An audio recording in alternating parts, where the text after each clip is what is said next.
Hello and welcome मित्रों, मैं विजय स्वागत करता हूं आपका हमारे यूट्यूब चैनल मैथ अटैक में। हमारा आज का टॉपिक है चतुर्भुजों को समझना। एनसीईआरटी 8वीं कक्षा का गणित चैप्टर 3 पाठ 3। इसमें हम क्या है कि चतुर्भुजों के बारे में समझेंगे। तो वीडियो शुरू करने से पहले यदि आप वीडियो पर नए हैं, चैनल पर नए हैं और आपने चैनल को सब्सक्राइब नहीं किया है तो चैनल को सब्सक्राइब कीजिए और उसके सामने जो बेल आइकन है उसको दबाइए ताकि आने वाले सभी नए वीडियो की नोटिफिकेशन आप तक सबसे पहले पहुँचे। तो चलिए वीडियो शुरू करते हैं। हम हम आज सबसे पहले समतल के बारे में समझेंगे। समतल क्या होता है? समान तल। समान तल का अर्थ है कि ऐसा तल जो समान रूप से फैला हुआ हो, जैसे कि एक कागज़ का टुकड़ा होता है। जो कागज़ होता है वो क्या है, समान रूप से फैला हुआ होता है, उसमें कोई उभार नहीं होता, कोई ऊंचाई नीचाई नहीं होती, इसलिए क्या है सिर्फ उसमें लंबाई और चौड़ाई होती है। तो वो क्या है, समतल क्या है, प्रतिरूप कहा जाएगा उसको, कागज़ को। तो इसी प्रकार क्या है कि हमारी जो पहली टर्म है वो है समतलीय वक्र। समतलीय वक्र क्या होता है कि जैसे आप कोई कागज़ का टुकड़ा है, मान लीजिए ये हमारा कोई कागज़ का टुकड़ा है और हम इस पे बहुत सारे पॉइंट्स हैं, एन नंबर्स ऑफ पॉइंट्स हैं, मतलब अनंत पॉइंट हैं। इन पॉइंटों को क्या है, हमें पेंसिल से मिलाना है। मान लीजिए ये पेंसिल है हमारे पास और हम इसको ऐसे मिलाएंगे तो पेंसिल को बिना उठाए हम क्या है, इसको कितना भी घुमा दें, जो भी शेप बनेगी, जो भी आकृति बनेगी, वो क्या है, समतलीय वक्र कहलाएगी। ऐसी आकृति जो कि क्या है, पेंसिल को हटाए बिना बिंदुओं को आपस में जोड़ें, जहाँ पे एक कंडीशन है कि अकेले बिंदुओं को छोड़कर आकृति के किसी भी भाग को अनुरेखित किए बिना। अनुरेखित किए बिना मतलब क्या है कि जैसे कोई ये आकृति है तो हमें फिर से इसके ऊपर क्या है, पेंसिल नहीं चलानी है, इसके ऊपर दोबारा पेंसिल नहीं चलानी है। सिर्फ ऐसा हो सकता है कि एक पॉइंट के ऊपर जो एक पॉइंट है वो रिपीट हो सकता है, लेकिन ऐसा नहीं होगा कि जैसे आपने इसको घुमा दिया फिर इसी के ऊपर दोबारा इसको ऐसे चला दिया, तो उसको क्या है, कर्व नहीं बोलेंगे। तो कर्व को समझने के लिए क्या है कि हमें क्या है, इस पॉइंट्स पे बहुत सारे ऐसे पॉइंट हैं तो उनको क्या है, मिलाना है पेंसिल को बिना उठाए। हो सकता है कि एक पॉइंट पे क्या है वो मिल जाए, लेकिन उनका क्या है, कोई एंड नहीं होगा। जैसे ये है कोई वृत्त है, वो भी क्या है, एक कर्व ही है, लेकिन यहाँ इस टाइप की कोई आकृति है वो भी एक कर्व कहलाएगी। इस टाइप की कोई आकृति है वो भी एक कर्व कहलाएगी। एक सीधी रेखा भी कर्व कहलाई जा सकती है। तो यहाँ पे समतलीय वक्र का मतलब है कि पेंसिल से ऐसी कोई भी आकृति बनाएं जो कि पॉइंट्स को आपस में मिलाए, लेकिन क्या है, कोई भी पॉइंट रिपीट नहीं होना चाहिए। वक्र को हम कर्व भी बोलते हैं इंग्लिश में, ठीक है। तो यहाँ पे इस चीज़ को समझना ज़रूरी है कि ये जो पॉइंट है आपस में सिर्फ एक बार एक पॉइंट पे ही मिले, उस एक पॉइंट से ज़्यादा क्या है, पॉइंट इसमें रिपीट नहीं होना चाहिए, तो वो क्या होगा, कर्व कहलाएगी। अब कर्व क्या है, कर्व कई टाइप की होती हैं, कई तरह की होती हैं कर्व। तो हम उनके जो प्रकार हैं कर्व के या वक्र के प्रकार हैं उनके बारे में थोड़ा चर्चा करेंगे। जो पहली कर्व है या पहला जो वक्र है वो क्या है, सरल या साधारण वक्र। सरल या साधारण वक्र क्या होता है, ऐसा वक्र जिसके जो पॉइंट हैं, जो बिंदु हैं, वो आपस में मिले ना। जैसे ये कोई कर्व है, इसके जो एंड पॉइंट हैं, जो अंतिम बिंदु हैं, जो अंतिम छोर के जो बिंदु हैं वो आपस में मिलेंगे नहीं, तो उनको क्या बोलते हैं, जैसे ये कोई कर्व है, ये सब क्या है, सरल या वक्र कर्व कहलाएंगी। इसमें क्या है कि पॉइंट आपस में एक दूसरे को ऐसे क्रॉस नहीं करेंगे। अब यहाँ पे ये जो क्या है, एक दूसरे को जो क्रॉस किया है वो सरल या साधारण वक्र नहीं कहलाएगा। तो ये हमारी साधारण वक्र नहीं है, लेकिन ये दोनों जो हैं हमारी साधारण वक्र हैं। इस टाइप के, इस टाइप भी हो सकती हैं, ऐसे भी हो जाएंगी। ये सब क्या है, साधारण वक्र कहलाएंगी। एक जो वृत्त है वो भी एक साधारण वक्र कहलाएगा, क्योंकि ये एक दूसरे को क्या है, क्रॉस नहीं किया, ऐसे क्रॉस नहीं होना चाहिए, तो वो क्या कहलाएंगी, सरल या साधारण वक्र। दूसरा जो हमारा प्रकार है वक्र का वो है असाधारण वक्र या सरल वक्र नहीं। वो क्या होता है, जो सरल का है उसका उल्टा होता है। इसमें क्या है कि जो इस प्रकार जो कर्व है, जो वक्र है, वो आपस में क्या है, क्रॉस करेंगे। ये हमारी एक कोई आकृति हो गई। ये सभी जो आकृतियां हैं, जो वक्र की जो आकृतियां हैं, इसमें क्या है कि एक दूसरे को क्या है, ये क्रॉस कर रही हैं। अलग अलग पॉइंट पे देख सकते हैं आप, ये इस पे, इस पॉइंट पे क्रॉस किया, यहाँ पे ये भी क्रॉस कर रही है और यहाँ पे भी इस ये कर्व क्रॉस कर रही है। तो इस टाइप की जो भी हमारे पास आकृति होंगी वो क्या होंगी, असाधारण या सरल वक्र नहीं होंगे। अगली जो हमारा प्रकार है वो देखते हैं। अगला अगला जो प्रकार है वो है बंद वक्र। बंद वक्र का मतलब है कि इसके जो अंतिम बिंदु हैं वो उनका कोई मतलब एक पॉइंट पे वो मिलेंगे, या फिर उनका कोई एक एंड पॉइंट नहीं होगा, कोई अंत पॉइंट नहीं होगा। जैसे ये हमारा एक बंद वक्र हो गया, या फिर इस टाइप की कोई आकृति ये आपस यहाँ मिल रही है, तो ये सब क्या है, बंद वक्र कहलाएंगे। या फिर ये कोई आकृति है, यहाँ पे क्या है, इनका ना तो कोई मतलब स्टार्टिंग पॉइंट होता है और ना ही कोई इनका एंड पॉइंट होता है, यानी ना तो इनका आरंभ बिंदु होगा और ना ही कोई इसका अंत बिंदु होगा। यहाँ यानी कि ये कहीं पे भी आपको इसमें जो जोड़ है या जो जॉइंट है वो आपको नहीं दिखेगा। इस टाइप की जो आकृतियाँ होती हैं, जो स्ट्रक्चर होते हैं, उनको क्या बोलते हैं, बंद वक्र या फिर क्लोज कर्व बोलते हैं। अगला जो प्रकार है वो देखते हैं। अगला जो प्रकार है वो है खुला वक्र। खुला वक्र जिसको ओपन कर्व भी बोलते हैं। इसमें क्या है कि एक आरंभ बिंदु होगा और दूसरा क्या है, अंतिम बिंदु होगा। ये आपस में क्या है, मिलेंगे नहीं। जैसे ये सभी जो इस टाइप की जो वक्र हैं वो सब क्या हैं, ये सभी इस टाइप की जो वक्र हैं वो क्या है, खुला वक्र कहलाएंगे, क्योंकि इसमें क्या है, एक इसका आरंभ बिंदु है, एक इसका अंतिम बिंदु है। ये आरंभ बिंदु, ये अंतिम बिंदु, ये आरंभ बिंदु, ये अंतिम बिंदु। यानी कि हम क्या है, इसका जो आरंभ और अंत है वो पता लगा सकते हैं। तो इस प्रकार की जो वक्र होंगे उनको खुला वक्र कहेंगे। अब हमने क्या है, वक्र के बारे में पता कर लिया है। अब क्या है, इन वक्र से हम कौन कौन सी आकृतियां बना सकते हैं, तो उनके बारे में थोड़ा चर्चा कर लेते हैं। वक्र से हम क्या है, एक गोलाकार आकृति भी बना सकते हैं, या फिर सीधी रेखा के रूप में भी कोई आकृति बना सकते हैं, या कोई भी इस प्रकार की आकृति बना सकते हैं। ये सभी आकृतियां अलग अलग प्रकार की होती हैं। हम इस जो अध्याय में क्या है, बहुभुज के बारे में थोड़ा पढ़ेंगे कि बहुभुज क्या होते हैं। तो बहुभुज केवल रेखाखंडों से बना सरल बंद वक्र होता है। रेखाखंड, रेखाखंड का क्या मतलब है कि ये हमारी कोई रेखा है। रेखा का मतलब क्या है कि जिसका कोई अंत ना हो। मान लीजिए ये कोई रेखा है, ये क्या है, दोनों तरफ असीमित रूप से आगे बढ़ती हैं। यहाँ ये बाईं ओर भी असीमित रूप से आगे बढ़ेंगी और दाईं ओर भी असीमित रूप से आगे बढ़ेंगी। तो इसका जो एक छोटा टुकड़ा है जिसको हम बोलते हैं रेखाखंड, ये जो इतना टुकड़ा है इसको बोलेंगे रेखाखंड, जिसका क्या है, एक स्टार्ट पॉइंट होगा और एक एंड पॉइंट होगा। और जो ये जो बिंदु है, जो इसका शुरुआत का बिंदु या प्रारंभ बिंदु और अंतिम जो बिंदु है, इसकी ये क्या है, सबसे छोटी दूरी होगी। मतलब दो बिंदुओं की सबसे लघुत्तम जो दूरी है उसको क्या बोलते हैं, रेखाखंड बोलते हैं। तो केवल रेखाखंडों से बना सरल बंद होगा। इसमें सरल बंद वक्र, सरल का मतलब तो क्या है कि मैंने आपको बताया था कि अभी थोड़ी देर पहले जो वक्र के बारे में पढ़ रहे थे कि सरल वक्र क्या होता है, जहाँ पे क्या है, इसके जो आरंभ और जो अंत बिंदु हैं वो क्या है, आपस में क्रॉस नहीं करेंगे। तो ये क्रॉस नहीं करने चाहिए। दूसरा क्या है, बंद वक्र होगा। बंद का मतलब ये है कि इसके जो अंतिम जो पॉइंट हैं और जो प्रारंभ पॉइंट है वो क्या है, उनका पता नहीं लगा सकते। उस पर क्या है, वो ऐसे एकदम आकृति होगी जो कि क्या है, जिनका कोई अंत नहीं होगा और कोई कहीं पे भी इसका प्रारंभ नहीं होगा। तो इस प्रकार की जो आकृतियां होती हैं वो बंद वक्र कहलाती हैं। तो बहुभुज का मतलब होता है कि केवल रेखाखंडों से बना सरल बंद वक्र बहुभुज कहलाता है। आप इन आकृतियों में नीचे देख सकते हैं कि यहाँ पे बहुत सारी भुजाएं हैं। बहुभुज का मतलब होता है कि जिसकी बहुत सारी भुजाएं हों। ये यहाँ पे देख सकते हैं बहुत सारी, मतलब दो, एक या एक से अधिक जो भुजाएं, एक से अधिक जो जिसकी भुजाएं हों। यहाँ पे आप देख सकते हैं इसकी कितनी भुजाएं, 1 2 3 4, तो इसकी क्या है, 4 भुजाएं हैं। और ये क्या है, बंद वक्र है। आप देखेंगे तो इसका कोई भी आरंभ नहीं है, कोई अंत नहीं है। तो ये क्या है, एक बंद वक्र है। और ये सरल भी है क्योंकि यहाँ पे कोई भी जो इसका पॉइंट है या बिंदु है वो आपस में एक दूसरे के ऊपर अनुरेखित नहीं है। तो इसलिए ये क्या है, सरल बंद वक्र बहुभुज है। आप दूसरी आकृति देख सकते हैं। दूसरी आकृति में भी कितनी भुजाएं हैं, 1 2 3 4, तो यहाँ पे 4 भुजाएं हैं। और ये बंद वक्र है क्योंकि यहाँ पे इसका कोई आरंभ या अंत नहीं है। और सरल है क्योंकि इसके जो बिंदु हैं, आरंभ और अंत बिंदु, एक दूसरे को क्या है, क्रॉस नहीं कर रहे।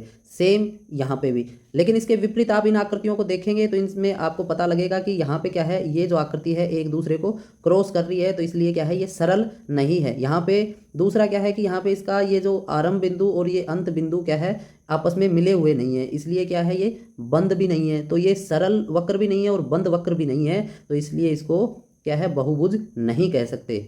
और इसी प्रकार यहाँ पे आप देखेंगे कि यहाँ पे ये सरल नहीं है। सरल क्यों नहीं है? क्योंकि ये क्या है, देखो इस वाली लाइन को ये वाली लाइन क्या है, क्रॉस कर रही है। सेम ये वाली जो लाइन है इस वाली लाइन को क्रॉस कर रही है, तो ये क्या है, सरल नहीं है। बंद तो है। बंद क्यों? क्योंकि इसका कोई आरंभ और अंत हमें दिखाई नहीं दे रहा, इसलिए ये बंद तो है। ये वाला जो है ये बंद आकृति है, लेकिन क्या है, सरल नहीं है, इसलिए क्या है, ये बहुभुज नहीं है।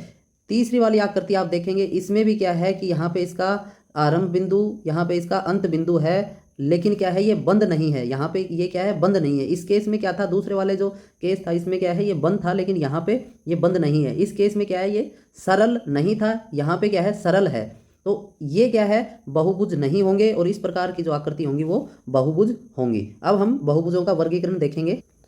बहुभुजों का जो वर्गीकरण है वो उनकी भुजाओं के अनुसार किया जाता है। जिस बहुभुज में जितनी भुजाएं होंगी उसी प्रकार उसका नामकरण किया गया है। जैसे जिस किसी बहुभुज में 3 भुजाएं हैं तो उसको त्रिभुज कहते हैं। त्रि मतलब 3, भुज मतलब भुजा, तो ये त्रिभुज हो गई। इस टाइप की जो आकृति है वो त्रिभुज कहते हैं। जैसे जिसमें 4 भुजाएं होंगी, चतुर्भुज, चतुर मतलब 4, भुज मतलब भुजाएं। यहाँ पे जो देख सकते हैं आप 4 भुजाएं होंगी। ये 5 भुजाएं जिसमें होंगी उसको पंचभुज, पंच का मतलब 5, भुज का मतलब शाखाएं या जो रेखाएं हैं 5 हैं, तो इसलिए ये पंचभुज बोलते हैं इसको। इसी प्रकार जिसमें 6 होंगी उनको षटभुज बोलेंगे, और 7 होंगी उनको सप्तभुज बोलेंगे, 8 होंगी उनको अष्टभुज बोलेंगे, और जिनकी 9 होंगी उसको नवभुज, और 10 होंगी उसको दसभुज आकृति कहेंगे।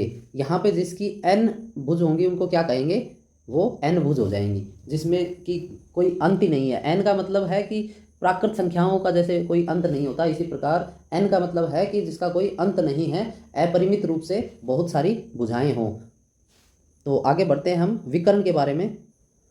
विकर्ण का अर्थ है किसी बहुभुजा का विकर्ण उसके किन्हीं 2 शीर्षों, आसन शीर्षों को छोड़कर को जोड़ने से प्राप्त रेखाखंड होता है। आसन शीर्ष क्या होते हैं? आसन शीर्ष का मतलब होते हैं कि पड़ोसी। यहाँ पे आप देख सकते हैं जैसे ये आर बिंदु है, ये जो शीर्ष है आर, यहाँ पे क्या है कि ये अपने पड़ोसियों से नहीं मिलेगा। आर है वो क्यू से नहीं मिलेगा, और आर है वो एस से नहीं मिलेगा। तो हमें क्या है, इन दोनों को छोड़ के, आर के लिए एस और क्यू को छोड़ के जो अन्य जो बिंदु है, अन्य बिंदु कौन सा बच गया इसका, पी, तो ये सिर्फ क्या है, पी को मिलाएगा। आर जो है पी को मिलाएगा। इसी प्रकार जो एस है, एस जो है वो क्या होगा, क्यू से मिलेगा। क्यू से क्यों मिलेगा? क्योंकि एस का पड़ोसी है आर और पी, तो ये आर और पी से क्या है, इनको नहीं मिलाएगा। उसके अलावा जितने भी बिंदु बचेंगे उनसे मिलान करेगा। तो इस प्रकार की जो रेखाएं होती हैं, रेखाखंड होते हैं, उनको क्या बोलते हैं, विकर्ण बोलते हैं। तो किसी बहुभुज का विकर्ण उसके किन्हीं 2 शीर्षों को जोड़ने से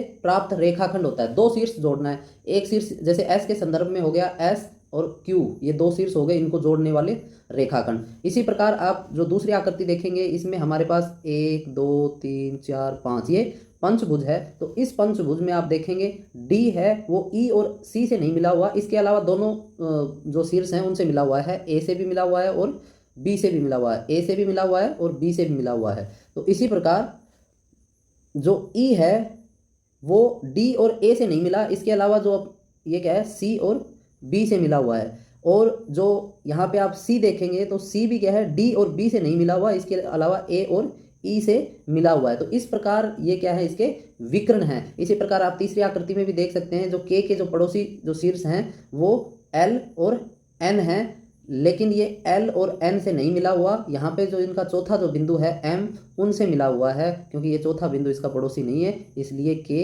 इससे मिला हुआ है। इसी प्रकार जो एम का जो पड़ोसी है एल और एन, तो इनसे नहीं मिला हुआ, ये सीधा ऊपर के से मिला हुआ है, और यहाँ पे ये जो है एल और एन मिले हुए हैं। तो ये सब क्या है, विकर्ण कहलाएंगे इनके। आगे बढ़ते हैं और देखते हैं एक बंद वक्र में अभ्यंतर और बहिर्भाग का क्या मतलब होता है। बहिर्भाग और अभ्यंतर का मतलब होता है, अभ्यंतर मतलब अंदर का, और बहिर मतलब बाहर। तो अंदर का भाग और बहिर्भाग, जो हमारा वक्र है उसके जो अंदर का जो एरिया है या क्षेत्र है उसको क्या बोलेंगे, अभ्यंतर, और जो बाहर का जो क्षेत्र है उसको क्या बोलेंगे, बहिर्भाग। तो चलिए जैसे आप देख सकते हैं ये जो हमारा कर्व है, इस कर्व के अंदर जो एरिया है, ये जो एरिया है, ये जो क्षेत्र है, इसको क्या बोलेंगे, अभ्यंतर। और ये जो कर्व है, ये वाली जो कर्व है, इसके जो बाहर जितना भी ये एरिया है, ये जो बाहर का जो एरिया है, इसको क्या बोलेंगे, बहिर्भाग। आगे बढ़ते हैं। आगे हमारा टॉपिक है उत्तल और अवतल बहुभुज। उत्तल क्या होता है? उत्तल का मतलब है कि जो बाहर की तरफ उभरा हुआ हो, और अवतल होता है जो अंदर की तरफ जो धसा हुआ हो हिस्सा, उसको अवतल बोलते हैं। और जो बाहर की तरफ जो निकला हुआ हिस्सा है उसको बोलते हैं उत्तल। तो अवतल और उत्तल, जो अंग्रेजी में उत्तल को बोलते हैं कन्वेक्स, और जो अवतल होता है उनको कनकेव। केव का मतलब गुफा, तो जिसकी आकृति क्या है, गुफा के जैसी हो।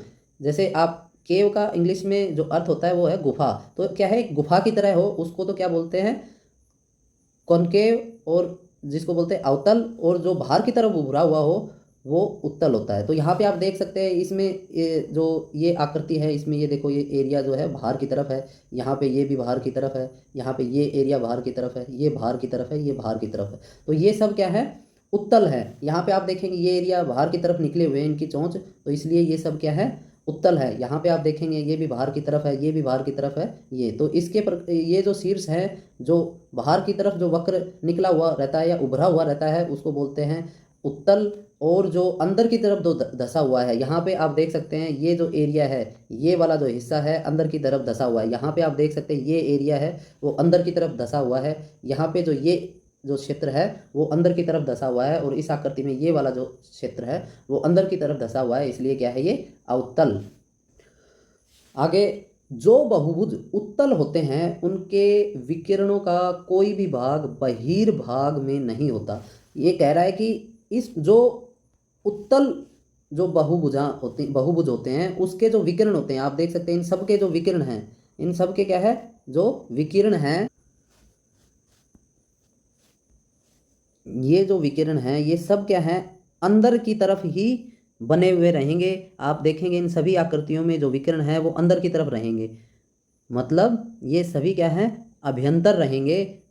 वो जो आकृतियां हैं वो क्या है, उत्तल कहलाएंगी। और जहाँ पे जो विकिरण है बहिर्भाग की तरफ रहेंगे वो क्या कहलाएंगे, वो अवतल बहुभुज कहलाएंगे। आप देख सकते हैं ये सभी जो विकिरण हैं वो अंदर की तरफ बने हुए हैं, तो ये सभी आपको उत्तल मिलेंगे। और यहाँ पे आप देखेंगे ये जो विकिरण है, ये देखिए बाहर की तरफ बन रहा है, ये भी बाहर की तरफ है, ये विकिरण है बाहर की तरफ, ये विकिरण है बाहर की तरफ। तो ये जो विकिरण है आप देख रहे हैं विकर्ण, ये सभी विकर्ण बाहर की तरफ बन रहे हैं, बहिर्भाग में बन रहे हैं, इसलिए ये क्या है, अवतल हैं। और जो विकर्ण अंदर की तरफ या अभ्यंतर बनेंगे वो क्या होंगे, उत्तल बहुभुज। चलिए आगे बढ़ते हैं।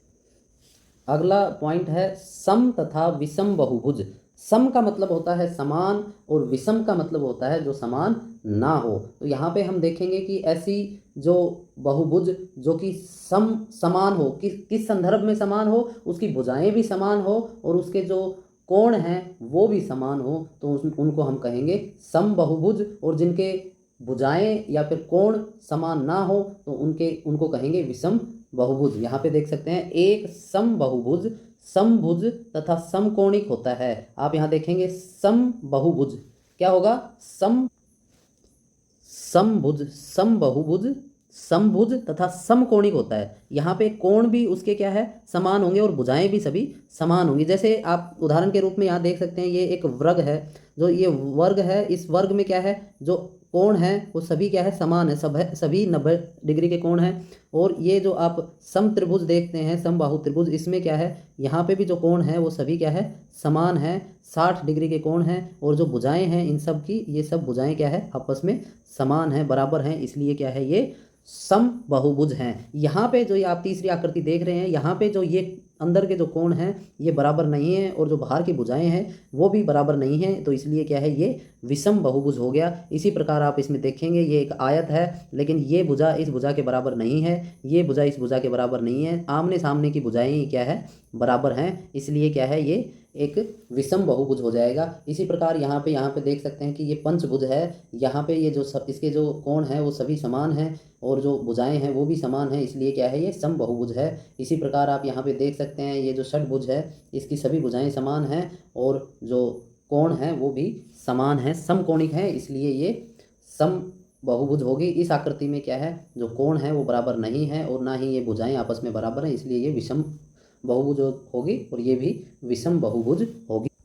इन आकृतियों में आपको एक बात ध्यान देना है कि जो ये निशान लगा रखे हैं यहाँ पे, जो भुजा का ये वाला यहाँ पे जो कट टाइप का ऐसा हिस्सा बना रखा है, इसका मतलब है कि ये भुजाएं समान हैं। ये इस बात को दर्शाने के लिए ये निशान लगाए गए हैं, ताकि ये बताते हैं कि ये समान है। और जो अंदर जो कोण में ये इस प्रकार जो गोलाकार जो आकृति बना रखी है छोटी सी, ये इसको दर्शाते हैं कि जो इसके जो कोण हैं वो समान है। और यहाँ पे जो ये इस प्रकार की जो आकृति बनी हुई है, ये जो अंदर, ये इसका मतलब होता है कि ये जो कोण है ये 90 डिग्री का है और आपस में बराबर हैं। यहाँ पे आप देखेंगे ये जो है, ये इसका मतलब ये है कि ये 90 डिग्री का, यहाँ पे भी ये 90 डिग्री का है। और ये इसका मतलब है कि यहाँ पे जो आमने सामने की भुजा बराबर है, यहाँ पे एक कट है, ये एक कट, तो मतलब इस ये भुजा से ये भुजा बराबर है और ये भुजा से ये भुजा बराबर है, आमने सामने की भुजाएं बराबर हैं। इसी प्रकार आप देखेंगे इसमें एक एक कट ही है, इसका मतलब है कि सभी भुजाएं बराबर हैं और जो कोण भी क्या है, समान ही है, इसलिए ये ऐसा इसका मतलब होता है। आगे बढ़ते हैं। कोण युग गुणधर्म। कोण युग गुणधर्म का मतलब है कि जो अंदर के जो कोण हैं या जो बाहर के कोण हैं, उनका जो योग है, कोण योग गुणधर्म, उनका जो योग है वो कितना होगा। तो यहाँ पे हमने देखा था पहले पिछली कक्षाओं में कि जो कि त्रिभुज होती हैं, उनके जो अंदर का जो कोणों का योग है वो 180 डिग्री होता है। तो इसी प्रकार यहाँ इसके जो जो हमारे जो बहुभुज होते हैं, उनके अंदर के कोणों का योग कितना होगा, ये हम निकाल के देखेंगे। कोण योग गुणधर्म क्या है कि हमें पता है कि त्रिभुज है, त्रिभुज के जो अंतः कोण होते हैं, अंतः कोण, उनका योग 180 डिग्री होता है। ये हमने पिछली कक्षाओं में पढ़ा है। तो यहाँ पे हम मान लीजिए कोई चतुर्भुज ले लेते हैं जिसकी 4 भुजाएं हैं। अब हमें क्या है, इसके जो अंदर के जो कोण है, मान लीजिए कोण 1 है, ये 2 है, ये 3 है और ये 4 है। तो इन चारों कोणों का योग कितना होगा, हमें इस चीज़ का पता लगाना है। तो हम क्या करेंगे, इसके अंदर हम 2 त्रिभुज बना लेंगे। मान लीजिए ये जो शीर्ष है ए है, ये बी है, ये सी और ये डी। तो यहाँ पे 2 त्रिभुज बन जाएंगी, ए डी सी, और त्रिभुज बनेंगी ए बी सी। तो यहाँ पे हमें पता है कि इसके जो अंदर के जो त्रिभुज है ए डी सी, इसके जो अंदर के कोणों का योग कितना है, 180 डिग्री। और इसके भी जो अंदर के जो कोण हैं, उनका जो योग है वो 180 डिग्री होगा। तो जब हम इन कोणों को जोड़ेंगे, जो कोण यहाँ पे क्या है कि ये जो कोण ए जमा कोण बी जमा कोण सी जमा कोण डी, इनको जब जोड़ेंगे तो हमें क्या प्राप्त होगा। यहाँ पे आप देख सकते हैं कि ये जो कोण ए है ये 2 हिस्सों में बट गया। ये आधा कोण यहाँ पे आ गया और आधा हिस्सा इसका इधर आ गया। इसी प्रकार आधा इसका इधर और आधा इसका इधर। और डी और बी ये अलग अलग हैं। और यहाँ पे जब हम त्रिभुज के इन कोणों का योग करेंगे तो हमें क्या प्राप्त होगा, 180 डिग्री जमा 180 डिग्री, तो ये बराबर कितना आएगा, 360। तो हमें पता चल गया कि त्रिभुज जो चतुर्भुज है उनके अंदर के जो कोण हैं उनका योग होगा 360। क्यों होगा, क्योंकि जो त्रिभुज इसके अंदर जो बनी हुई है, ये जो त्रिभुज है इसके अंदर के कोण और ये जो त्रिभुज बनी हुई है, इन दोनों त्रिभुजों के अंदर के कोणों को क्या है, हम जोड़ देंगे। तो इन दोनों को जोड़ने के बाद हमें क्या है, ये जो चतुर्भुज है, जो चतुर्भुज बनी है हमारी चतुर्भुज ए बी सी डी, इनके जो कोण हैं उनका योग आ जाएगा। तो हमारे पास ये आ गया 360 डिग्री। इसी प्रकार हम क्या है, पंचभुज का भी अंदर के कोणों का योग निकाल सकते हैं। मान लीजिए हमारे पास ये पंचभुज है A B C D E. यहाँ पे हम क्या करेंगे, जब इसमें हम त्रिभुज बनाएंगे, मान लीजिए 3 त्रिभुज बन गए इसमें, त्रिभुज ए बी और सी, ए बी और ये सी, ये एक त्रिभुज बन गई। इसके कोणों का योग जमा ये जो त्रिभुज बनी है, कौन सी, ए सी डी, ये जो त्रिभुज है इसके कोणों का योग जमा ए डी ई, इसके जो त्रिभुज हैं कोणों का जो योग है वो हम करेंगे तो होगा 180 जमा 180 जमा 180। तो यहाँ पे आएगा हमारा 540। तो एक पंचभुज के जो कोणों का योग है, उभयंतर कोणों का योग वो क्या होगा, वो होगा 540। इसी प्रकार हम क्या है, कोई षटभुज है, मान लीजिए कोई षटभुज है जिसकी 6 भुजाएं हैं। ये मान लीजिए एक षटभुज है, इसकी 6 भुजाएं हैं। तो हम इसमें कितने जो त्रिभुज बना सकते हैं वो त्रिभुज हम बना लेंगे। मान लीजिए ये एक इसमें त्रिभुज बन गए ये, तो इसमें कितने त्रिभुज बनी, 1 2 3 और 4, तो 4 त्रिभुज हैं और एक त्रिभुज का जो अंदर के कोणों का योग होता है 180 गुणा 4, तो यहाँ पे हमारा आएगा 720। तो यहाँ पे 720 डिग्री है, वो क्या है, जो षटभुज है उसके अंदर के कोणों का योग आ गया। इसी प्रकार हमारे पास मान लो कोई सप्तभुज है या अष्टभुज है, तो उनको हम उनके अंदर त्रिभुज बनाएंगे, कितनी बन सकती हैं, और उसको क्या है, जितनी त्रिभुज बनेंगी उनको 180 से गुणा कर देंगे, तो हमारे पास उस आकृति के अंदर के कोणों का योग आ जाएगा। तो इस प्रकार हमें एक जो सामान्य सा जो आइडिया मिल गया है कि भाई एक त्रिभुज के जो कोणों का योग होता है 180 डिग्री, चतुर्भुज के जो कोणों का योग होता है वो होता है 360 डिग्री, और जो पंचभुज होती हैं उनके जो कोणों का योग होगा वो 540 डिग्री। इसी प्रकार जो षटभुज होती हैं उनके कोणों का योग होगा 720 डिग्री। और आप जब इनको गौर से देखेंगे तो इन सब में देखेंगे 180 का अंतर है। आप देखेंगे इसमें भी 180 का अंतर है, इसमें भी 180 का अंतर है। तो कहने का मतलब जो अगला जो हमारा जो आकृति आएगी, मान लीजिए ये षटभुज है और सप्तभुज आएगी, तो उसके जो कोणों का योग क्या होगा, 720 जमा 180। तो हमें वो मिलेगा, कितना मिलेगा, ये मिलेगा हमें 900 डिग्री। इसी प्रकार जो नेक्स्ट जो होगी हमारी अगली जो आकृति होगी उसमें हम फिर से 110 वो करेंगे तो 1080 डिग्री। तो ये हमें क्या है कि यहाँ पे इसमें कितनी भुजाएं हैं, इसमें 3 हैं, इसमें 4 हैं, इसमें 5 हैं, इसमें 6 हैं। और यहाँ पे आप देखेंगे तो यहाँ पे हमने 180 को 1 से गुणा किया है, यहाँ पे हमने 180 को 2 से गुणा किया है, यहाँ पे हमने 180 को यहाँ पे 2 से किया है, यहाँ पे 3 से किया है, यहाँ पे 4 से करेंगे, ये 4 से कर देते हैं। तो आप देखेंगे कि हर किसी में यहाँ पे जब 3 भुजा थी तो 1 से गुणा कर रहे हैं, 2 भुजा थी तो यहाँ पे हमने 4 भुजा थी तो हमने क्या है 2 से गुणा किया, यहाँ 5 भुजा थी तो यहाँ पे हमने 3 से गुणा किया, और यहाँ पे जो 4 भुजा थी तो हमने 4 से। कहने का मतलब हम इसमें एक जनरल जो सूत्र है वो निकाल सकते हैं, वो है कि जितनी भुजाएं हैं, मान लीजिए n भुजा हैं हमारे पास, n भुजा हैं हमारे पास, तो जो कोणों का योग क्या होगा, उसमें 2 घट रहे हैं। जैसे यहाँ पे 3 थे तो 3 में से 2 घटा दिए 1, तो उसको 180 से गुणा किया। यहाँ पे 4 हैं तो यहाँ पे क्या है 2, 4 में से 2 घटाए तो 2, 5 में से 2 घटाएंगे तो 3 बचेंगे, 6 में से 2 घटाएंगे तो 4 बचेंगे। तो हमारा जो जनरल जो है वो योग वो क्या आ जाएगा, n घटा 2, और उसको गुणा करना है 180 से। तो ये हमारा जो सामान्य सूत्र आ गया, किसी भी बहुभुज जिसमें जितनी भुजाएं होंगी उन भुजाओं में से 2 घटा के और हम 180 से गुणा कर देंगे तो उसके जो अंदर के कोणों का योग हमें मिल जाएगा। तो आज के लिए बस इतना ही। आपको हमारा वीडियो कैसा लगा, यदि अच्छा लगा तो इसको लाइक कीजिए, शेयर कीजिए, सब्सक्राइब कीजिए, और सब्सक्राइब के आगे जो बेल आइकन है उसको दबाइए ताकि हमारे आने वाले सभी नए वीडियो की नोटिफिकेशन आप तक सबसे पहले पहुंचे। धन्यवाद। जय हिंद।